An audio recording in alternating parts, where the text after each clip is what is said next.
Hi partner, golden tip 8. இதில் என்ன கொடுத்துருக்காங்க? ஒரு பேலன்ஸ் ஷீட். பேலன்ஸ் ஷீட்டில் என்ன சொல்கிறாங்க? Investment fluctuation reserve investment. Okay, அப்போ ரிசர்வ் எதுக்கு இருக்குது? இந்த இன்வெஸ்ட்மெண்ட்டில் லாஸ் வந்தால் அட்ஜஸ்ட் பண்ணுறதுக்கு இருக்குது. இன்வெஸ்ட்மெண்ட் பேலன்ஸ் ஷீட்டில் 1 lakh, மார்க்கெட் வேல்யூ 80,000, அப்போ 20,000 லாஸ் வந்துருச்சு.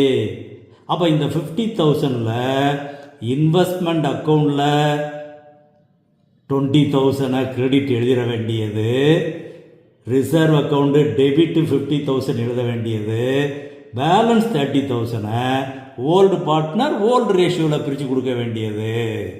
இதுதான் நம்ம படிச்சிருக்கிறது. முதல்ல அதை ஜட்ஜ் பண்ணிடணும். அடுத்து என்ன கொஸ்டின் கேட்குறாங்க பாரு.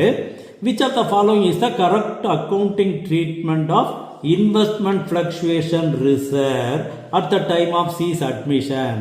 ஜேர்னல் என்ட்ரியாகவே கொடுத்துட்டாங்க. நம்ம என்ன சொன்னோம்? ரிசர்வ் 50,000 டெபிட் எழுதிட வேண்டியது, இன்வெஸ்ட்மெண்ட் லாஸை இன்வெஸ்ட்மெண்ட் அக்கௌண்ட்டில் கிரெடிட் 20,000, பேலன்ஸ் 30,000 ஓல்டு ரேஷியோவில். அப்போ ரிசர்வ் கிரெடிட் ரிசர்வ் டெபிட் 50,000 இருக்கா பாரு, இந்த இருக்கு ரைட்டு. இன்வெஸ்ட்மெண்ட் கிரெடிட் 20,000 இருக்கா பாரு, இருக்கு.